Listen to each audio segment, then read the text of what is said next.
Good evening, everybody, and welcome back to another episode of X Talking Ish with your boy X.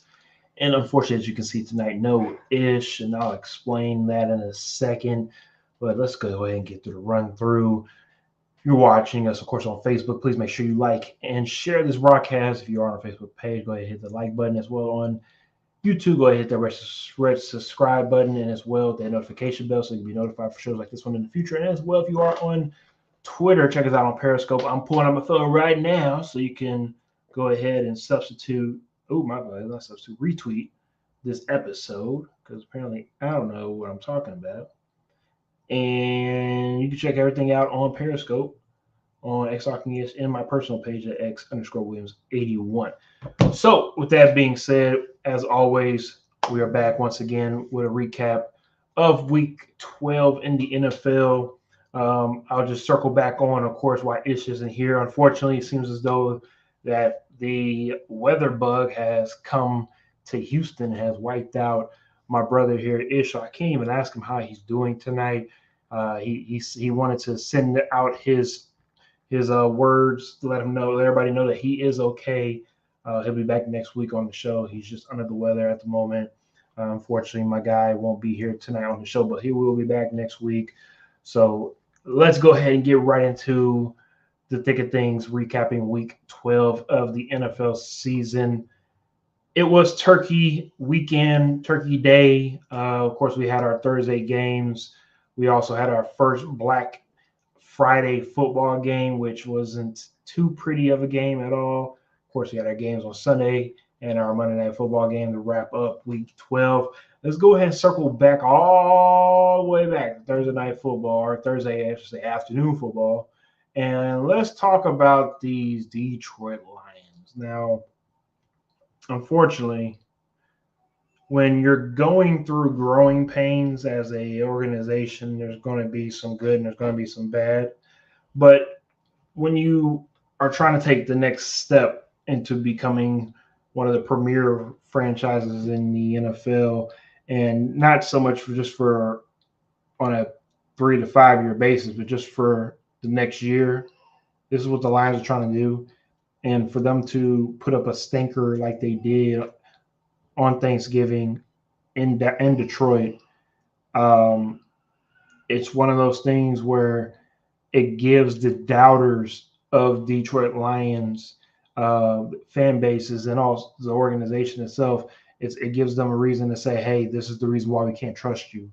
So for me, looking at the Lions, they're going to have to finish out this rest of the season strong for me to be able to put them, or just to say, not put them anywhere, right? Really just take them seriously going into the playoffs. Because right now, and we talk about it all the time on the show, it's the big bad wolves right now in the NFC.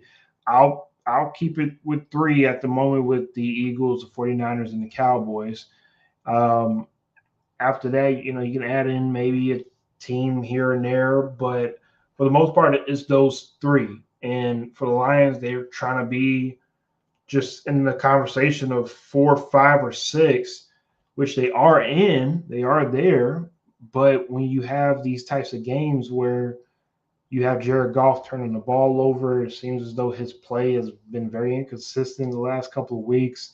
I don't know if this is something that cause of concern right now. He is a proven veteran in this league to where I feel like he can bounce back from any shortcoming and a little bit of a yip of a type of stint that he's having these last couple of weeks. I feel like he can bounce back.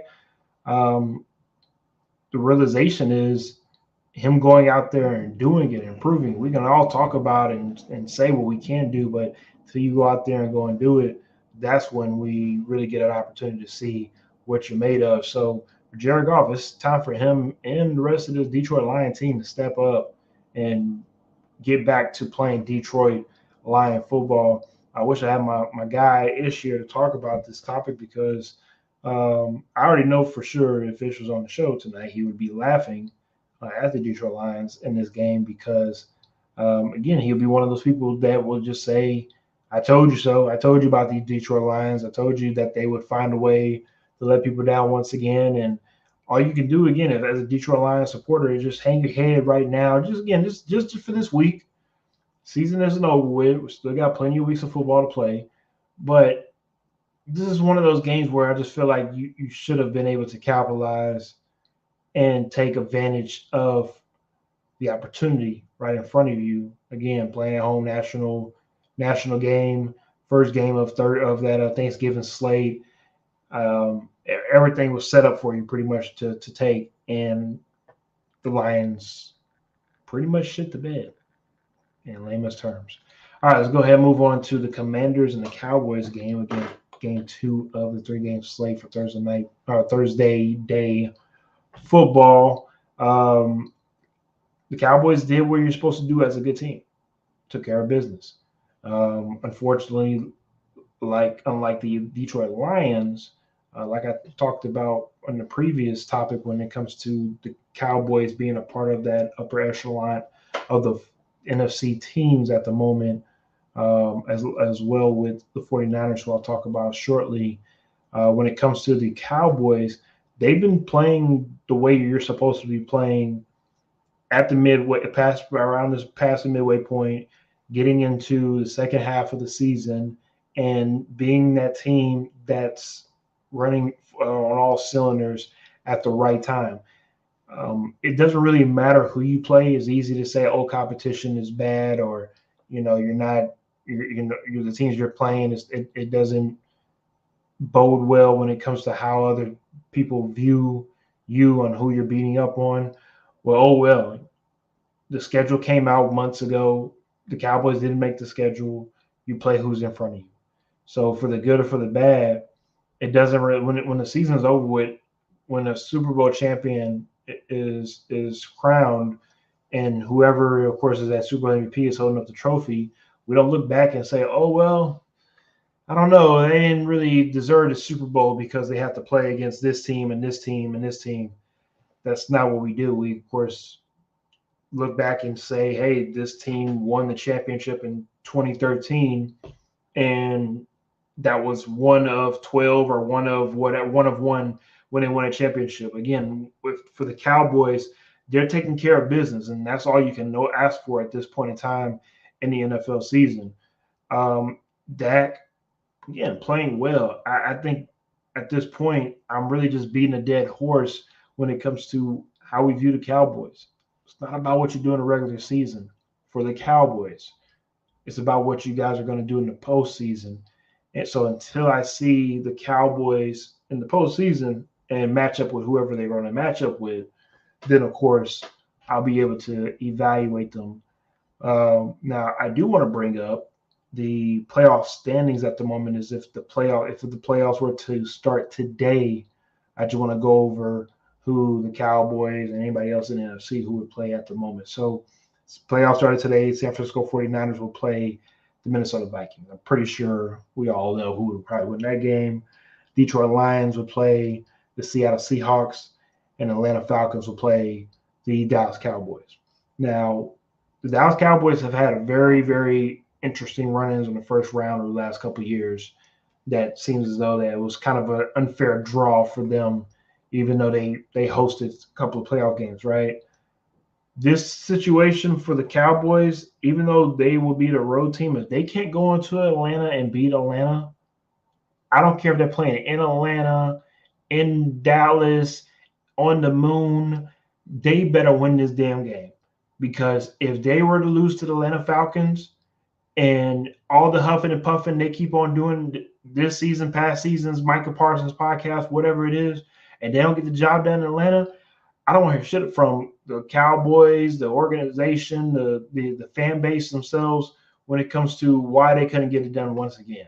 So for the Cowboys, let's just follow up on their schedule right quick and see who they got this upcoming week. Or actually, my apologies, 2 days from now, they actually play the Seahawks. That should be a really good game for both teams. Both teams are hungry to, obviously, Cowboys for seeding-wise in NFC. The Seahawks to stay alive as a wild card team in that division, because most likely the 49ers will keep on doing what they're doing, will probably win that division. So I expect that game to be a really good game. again, for the Cowboys taking, they are going to be in Dallas.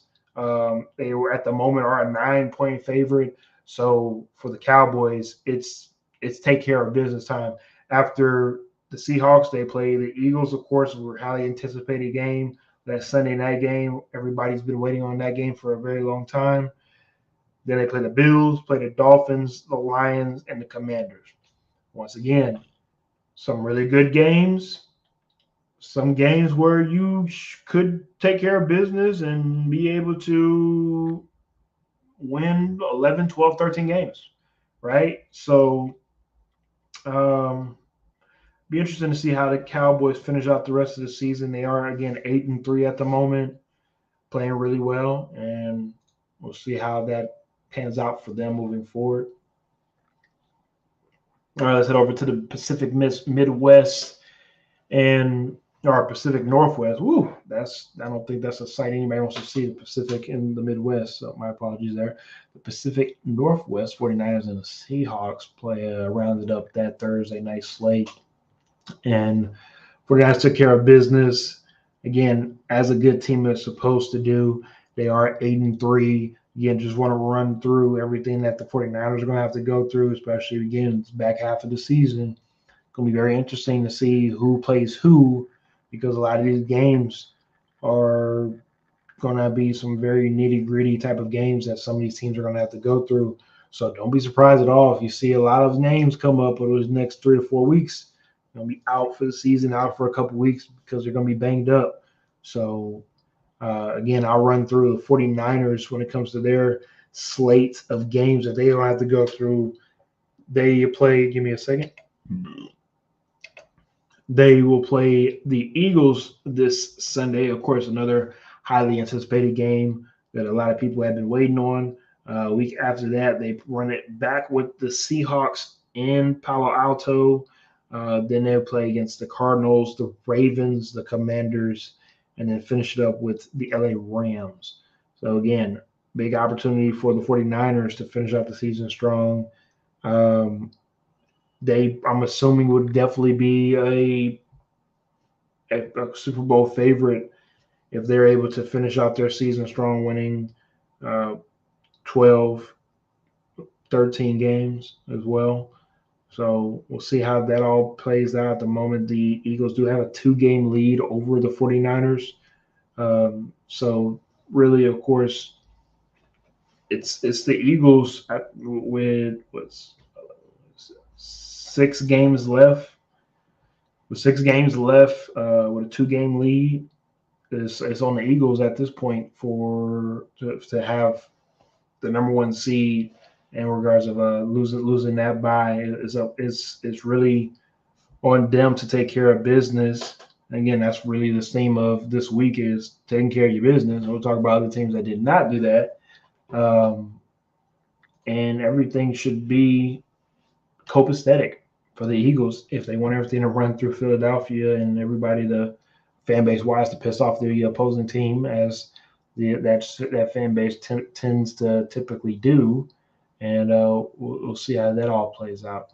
Talk about this episode, or just this topic very, very briefly.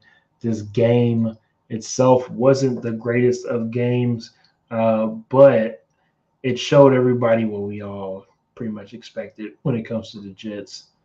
This season is over with. It's unfortunate for the Jets, but it's really nothing that they can do. Tim Boyle played okay, threw the ball a lot, 27 for 38, 179, Tuggy, and 2 interceptions. But overall, I mean, it just seems like right now, like it's like, what's the end goal, right? Because it seems like, to me, all season long, nobody has been able to find the right stuff with Dalvin Cook. Now, again, I don't know if it's the offensive line. I don't know if it's him not being able to get as many carries as he needs to get into his rhythm to be able to be the back that he's supposed to be. Every game that I see him playing, he's getting only 2 or 3 touches a game for 6 yards. He has 1 carry for 2 yards this Friday on Black Friday Amazon special game, and Brees Hall is only carrying the ball for 7 times for 25 yards. Like the the offense that the Jets are running right now, just due to them not being good, is just very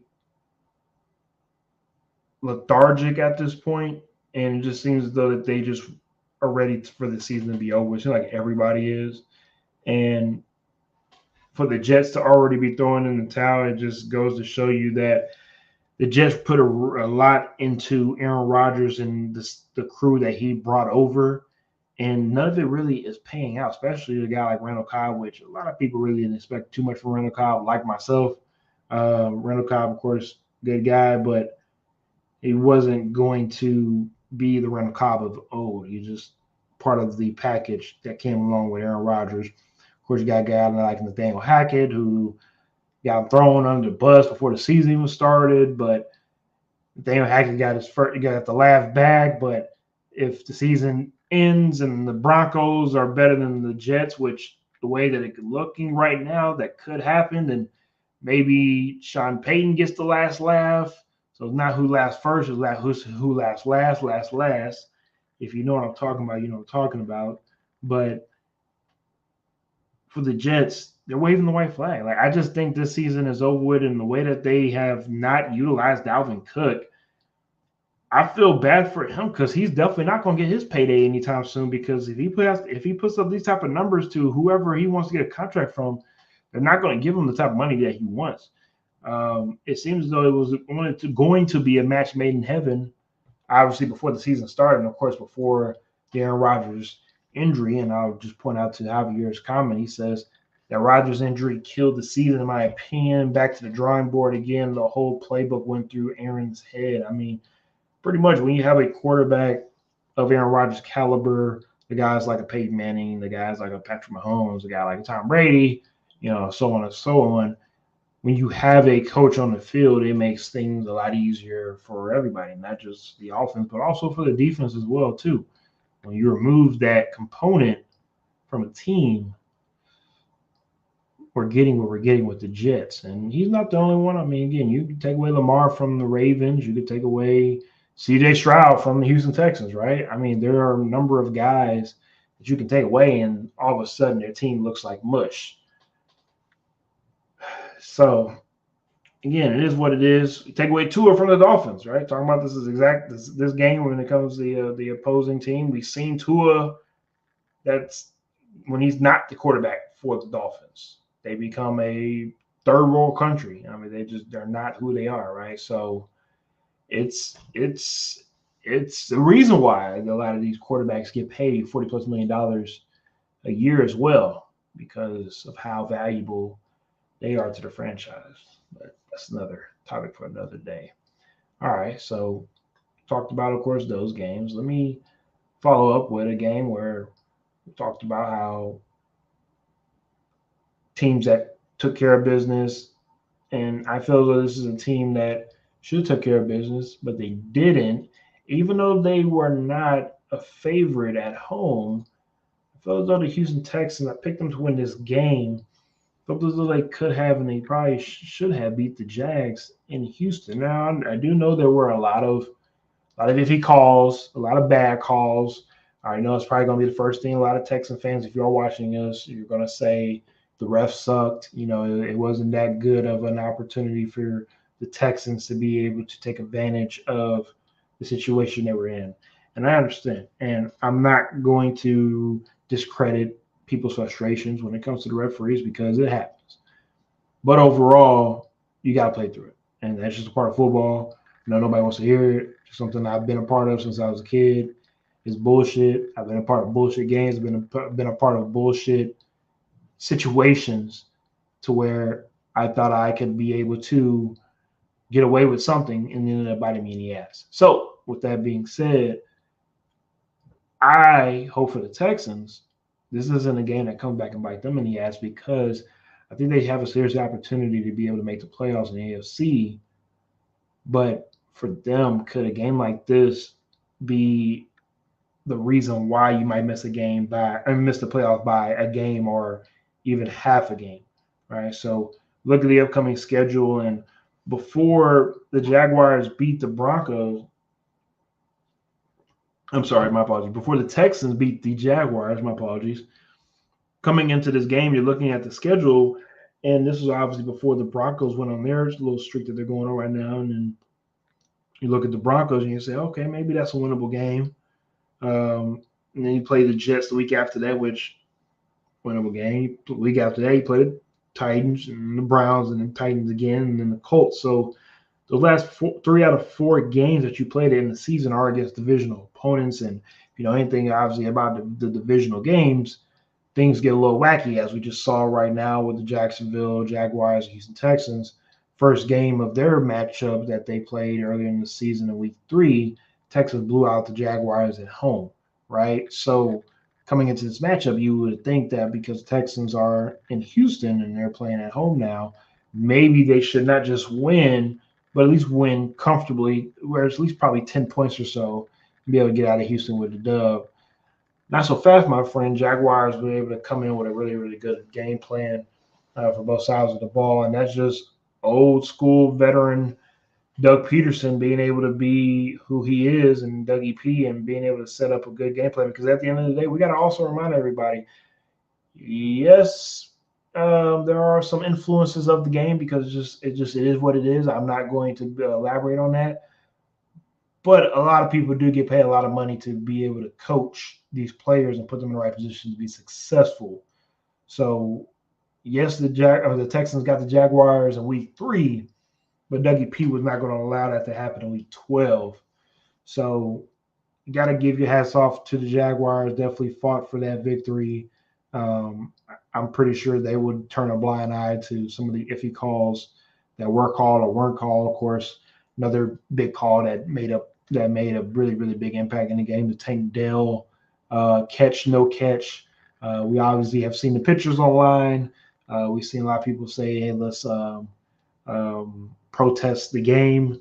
But I'm pretty sure none of that's going to happen. So unfortunately, these Texans, they're going to have to just take that L and just move on and see how everything plays out. Again, I think Texans have an opportunity to go to the playoffs. They just got to finish strong, and we'll see who does not finish strong.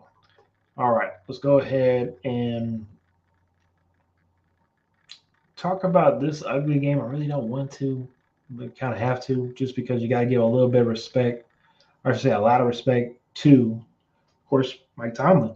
Once again, Tomlin being able to bring a limping team that we call the Pittsburgh Steelers to the playoffs. I mean, at the moment they are 7-4. Again, if the playoffs started today, they would be the 5th seed. So you could say what you want about the way they're winning.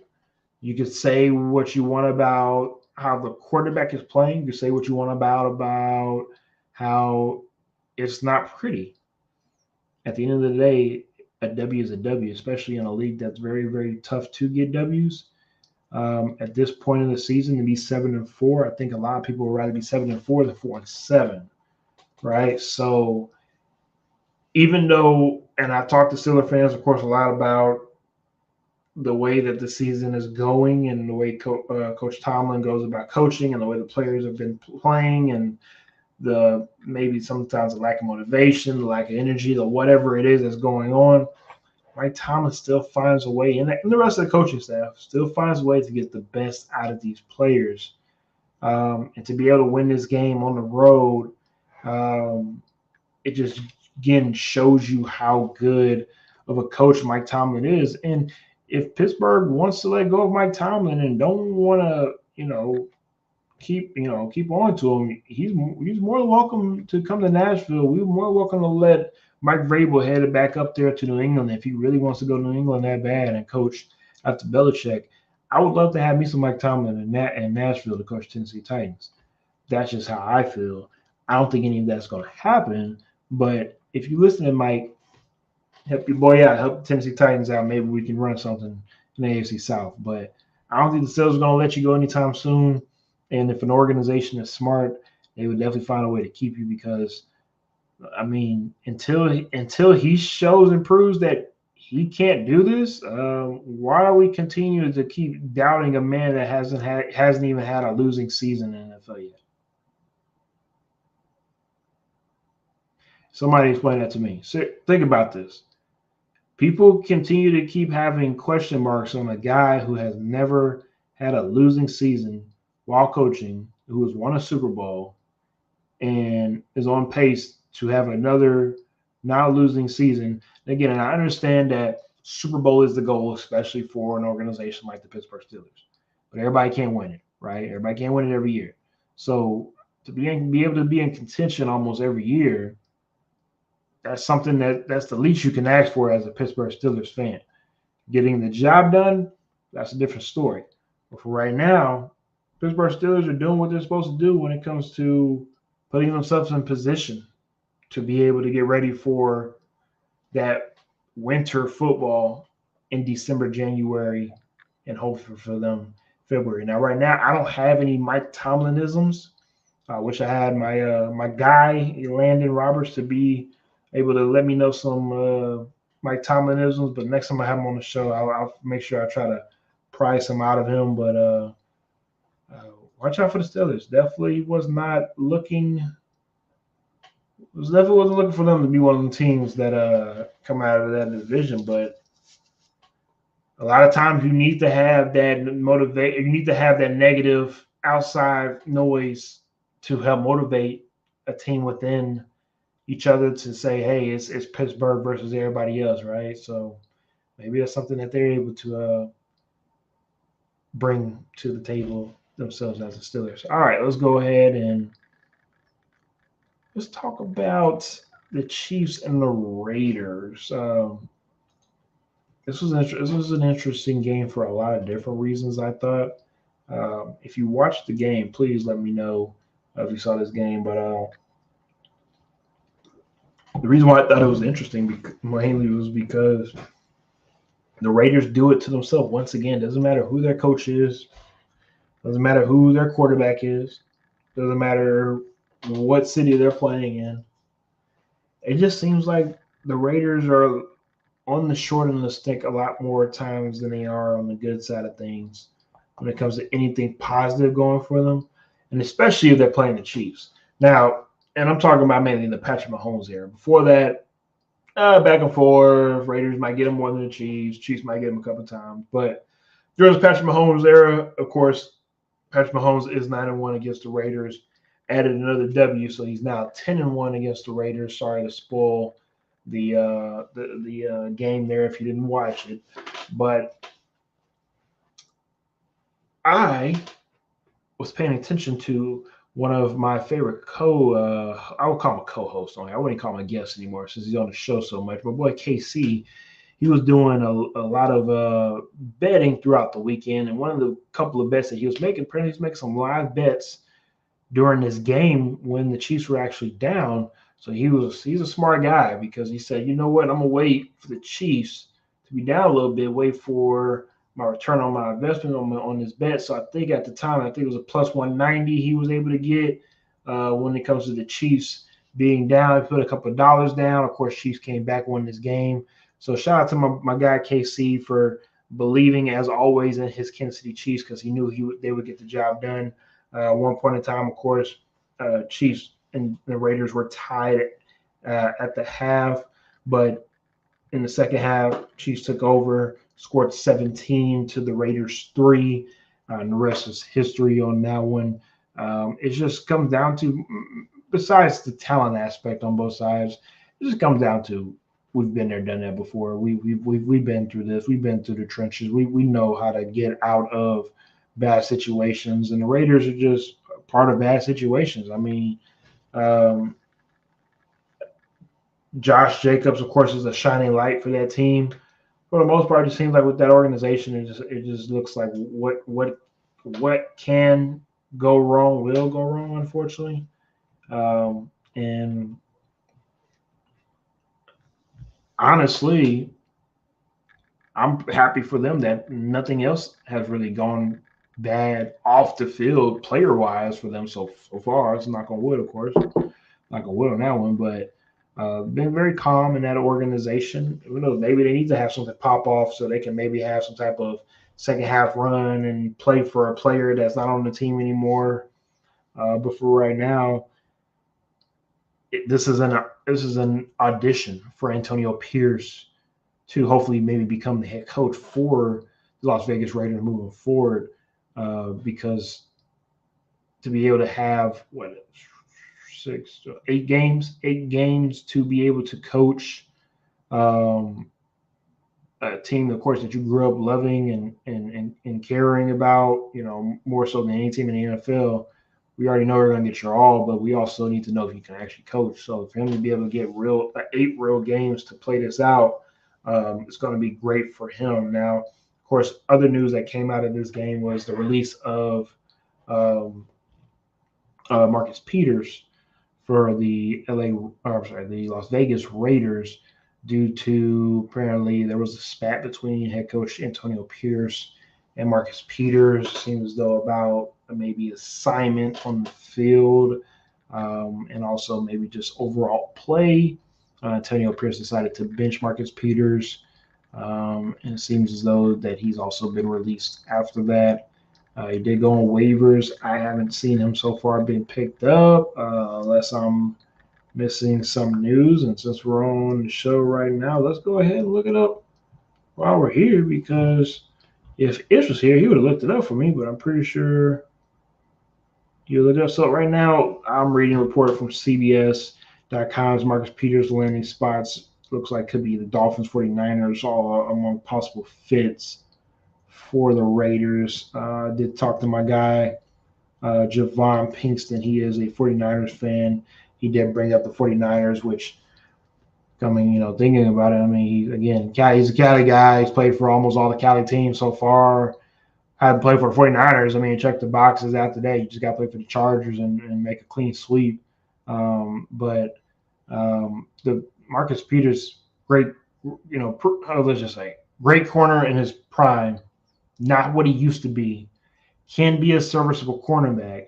The question is are coaches okay with dealing with his attitude and just who he is as a person? It seems as though he's kind of wearing out his welcome at certain places. And again, I could be wrong. If anybody knows Marcus Peters better than I do, please let me know. But it comes a point in time where there's no problem being passionate about the game. There's no problem being a adjutant or being a pest, being somebody that's trying to, be the best DB version of yourself to be able to disrupt this raw receiver. But it also comes to a point in time where you start becoming a nuisance for a team, and you're not, since your productivity isn't up, the amount of leash that you're given is not as long as it used to be. So for Marcus Peters, it'll be interesting to see where he lands. If it's with an organization that's already built and ready to go, like the 49ers, you just add another piece like they did with Chase Young and add Marcus Peters, wouldn't hurt at all. But again, I think it just really comes down to what organization he falls to. All right, Browns and Broncos. Not going to spend too much time on this. Broncos took care of business 29-12, like I said, with their streak that they have going on. They have, if we want to double check, I just wanted to double check, winners of their last 6 in a row. Actually, I'm apologies. 5, my apologies. Apparently, I can't count. Winners of their last 5 games. They do play Houston Texans this upcoming Sunday, which, again, a very, very important game for both parties. So I expect that game to be a really, really good game between, of course, the gunslingers, Russ Wilson and C.J. Stroud. So watch out for that game. That one is in the early slot at 12 o'clock here in Houston. So expect a lot of fireworks in that game. After that, the Broncos play the Chargers, the Lions, the Patriots, the Chargers, and the Raiders. So the Broncos, man, look, they really could be the second half team that we are taking seriously going into the playoffs if they are able to get this all settled in and being able to make this run. It seemed like this marriage between Russell Wilson and Sean Payton is working. It's not about how you start; it's always about how you finish. And this Broncos team is definitely finishing strong. 6-5 look ugly now, but hey, what 10-7, 11-6. That looks a lot better. So again, it's not about how you start. It's not about where you are in the middle of the season. It's about how you end. So for the Broncos, the way that the season started, which is a lot of the hoopla, if you can end the season with 10, 11 wins, that's a damn good way to start your tenure off as the head coach if I'm Sean Payton.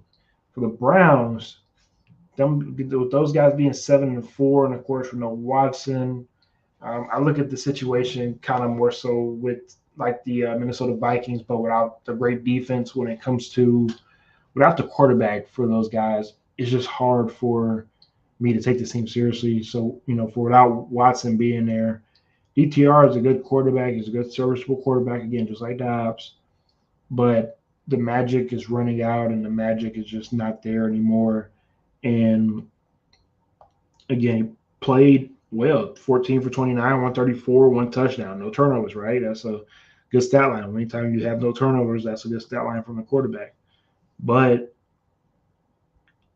it's just not enough. And when you're only limited to do certain things in the playbook because you don't have the same amount of skill set as the guy you're replacing, it puts you very, very one-dimensional within the offense. So for the Browns, I don't think they make it in the playoffs. I spoke about it in the midseason review, and also just a couple weeks ago as well too when we were talking with Adrian here on the show, Adrian Lunsford. When it comes to, I think it could be just only 2 teams make the playoffs in that AFC, and it probably might be the Ravens and the Steelers. If the Browns find a way to fall out and not make the playoffs, unfortunately. All right, let's go ahead and head over to the Bills and the Eagles game. Let me go ahead and get a water break in because I'm over here dying because I can't get a break over here. My boy Ish ain't on the show. But guys who can get a break is the kicker for the Eagles, Mr. Damn, I can't remember his name right now. Let me go. Mr. Jake Elliott. There we go. Mr. Jake Elliott with the game winner, the game tire to head to the overtime. And of course, Jalen Hurts finished the game off with that game-ending run.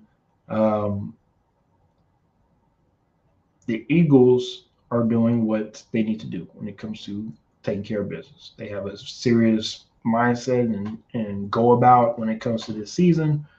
I don't know if anybody has seen, of course, the video replays of the faces of Jalen Hurts and Jason Kelce, or how they went about after watching the game-tying kick go through. Most people you'll see, of course, fist pump, a great job. We're going to overtime. We're excited. Woohoo. You might, of course, see a sigh of relief, yeah, oh, Jesus, yeah, we're going to overtime. These guys were just straight up, damn it. If we could have taken care of business on our end, we wouldn't have to worry about putting our kicker in this position to be able to kick this field goal. And it was kind of, I ain't gonna lie, I saw it, I thought it was kind of it's kind of scary because again, you don't get that reaction out of people. So to see that reaction from those guys, look, I know the Eagles have been talked about all season long when it comes to the brotherly shove, and obviously Jason Kelce being brothers with Travis and Taylor Swift stuff, and the Eagles just at one point in time Jalen Hurts was leading the league in interceptions, and there's just been a lot of hoopla, right? A lot of stuff that's been going on and circling around them. But one thing when it comes down to the Eagles, and I'm just speaking on these last 2 years, when it's time to get a nitty-gritty win, they usually get those. And if you're not ready to ball your fist up and you're not ready to fight for every little yard, every little, play and everything that you do on both sides of the ball, it's going to be very hard to beat the Philadelphia Eagles, especially in Philadelphia. If everything runs through Philly in the NFC, hey, 49ers, you got an opportunity, obviously, this upcoming weekend to take a little bit of revenge on the Eagles. But we all know that just because you win this game, no matter who wins, the Eagles or 49ers, it don't mean shit until we get back into the playoffs and we run it back once again. So for me, it's a good measuring stick for both teams. We get to see how good both these teams are, but I I don't really want to hold too much weight. I think it really just comes down to how the game, just what it comes down to and how it's played. If it's a blowout, if it's a close game, if it's a game that was manipulated due to the refs error, whatever that it comes down to. We'll discuss all that obviously on Tuesday next week when we recap Week 13. But for the most part, it's just a really good measure stick for both teams, and I think this is something that um, when coaches in training camp and in the preseason before we start the regular season, you obviously want to have scrimmages against other teams so you can see for yourself how good your team is. But the interesting thing about scrimmages is that you're going full speed, but you're also going full speed not to hurt each other. So it's one of those things where it's like you're always pulling back. So you get a good look, and you kind of get to see how good your team is against somebody else, but you really don't get that full look unless it's in a real game. That's what we get to see this upcoming Sunday against both of these teams. We actually get to see everything live, and we'll go from there on how good both these teams are now. Weather-wise, I'll just take a look. It's supposed to be 48 degrees, partly cloudy, no snow, no crazy winds at the moment, nothing like that to where that should be a factor of this game. So we'll see how that all plays out next week. But for the Bills, now I did pick the Eagles, and I did say the Bills would lose this game. But I will say that the Bills did play a lot better of football than I would expect them to because of just the way that they've been playing the last couple of weeks. It just seems as though that they really kind of want to pack it up and just finish out this season and just say, hey, fuck it, it's over with. We're 6-6. We're a mediocre team. We're a half-ass team, and we got to find some way to get better. But they came out and they balled out. They played well. I think Josh Allen. Again, even though stat line looks the way it looks, 29-51, which you throw the ball 51 times, you're really not going to win that game majority of times than that. 339, 2 touchdowns, a pig. He also carried the ball 9 times for 81 yards and 2 touchdowns. Even though the game statistically looked good, and they did play well, you didn't get the job done, and that's getting a W, and that's what we are here for in this league, is to go out here and get W's, no matter how ugly it looks, like the Pittsburgh Steelers, or how pretty they sometimes might look, like the Miami Dolphins or the Kansas City Chiefs from time to time. It's all about getting that W by any means necessary. So for the Bills, hey, I'm not going to be a dead horse. I'm just going to move on, but a lot of things to address in the offseason for the Bills and how they want to go about this organization moving forward. All right, let's go ahead and wrap it up with Sunday night football. Oh, my apologies. Let me go ahead and recap. My apologies. Now wrap it up with Sunday night football. So I got one more game. My apologies. Sunday night football, Ravens versus Chargers. Lamar Jackson, of course, ready to take care of business there with the Chargers doing and being who they are once again. Brandon Staley doing what he does best, which is just mess up every opportunity for Justin Herbert. But surprisingly, I'm not going to blame Brandon Staley all the way on this game. I'm just going to chalk it up to Ravens just being a better team. Ravens just are overall a better team. They wanted it more, and We all knew what this was. We knew what this was going to be. The Chargers knew what was up, right? Like this isn't anything that's surprising, and that's why I said I'm not going to spend too much time on this game because it's what I said earlier. Teams taking care of business. The Ravens did that. Um, until the Ravens show otherwise, why they can't be trusted. They're one of the perennial teams in the AFC, and I mean Lamar Jackson doing Lamar Jackson things. Of course, another record broken once again, being able to be the fastest to 5,000 rushing yards. And that team and that player, as in Lamar Jackson, just needs to do what I'm waiting for him to do, which is, like I say all the time, playoffs. Prove it in the playoffs. I just want him to have a playoff run that allows the haters to shut up for a little bit on how he plays and his playing style and everything that he does. But until then, Lamar Jackson is a human highlight reel. That's great, just in the regular season, which we need to translate that into the postseason. And it'll be good to go. All right, now let's go ahead and wrap it up tonight with Monday Night Football, Bears versus Vikings. Now, this was a snooze fest of a game, unless you just like that old school type of defensive football with no touchdowns and a lot of field goals, which, again, not the greatest. But overall, we'll say it was a very interesting game. I did like the game plan for Justin. My apologies, Justin Fields and Chicago Bears. A lot of throws near the line of scrimmage, screens, getting the ball out quickly, two wide receivers to let them do their thing. Obviously, I liked them when they worked, but there were a lot of times when they just didn't work. And I felt as though the Bears should have maybe started going away from that and throwing more slants or just curls, hitches, again, just to get out of that bubble screen crap, because there were times that seemed like it got a little dangerous, a little bit of congested within the offense running these types of screens. But for the Bears to be able to come into Minnesota, Justin Fields 27-37, 217. Hear what I said? No touchdowns, no interceptions. So that's the main thing. 12 carries on the ground for 59 yards. That in itself is what was the biggest difference maker in this game, comparison to Josh Dobbs, 22 for 32, 185, one touchdown, 4 interceptions. We talk about it all the time. Obviously, football is a game of not just inches, but it's also about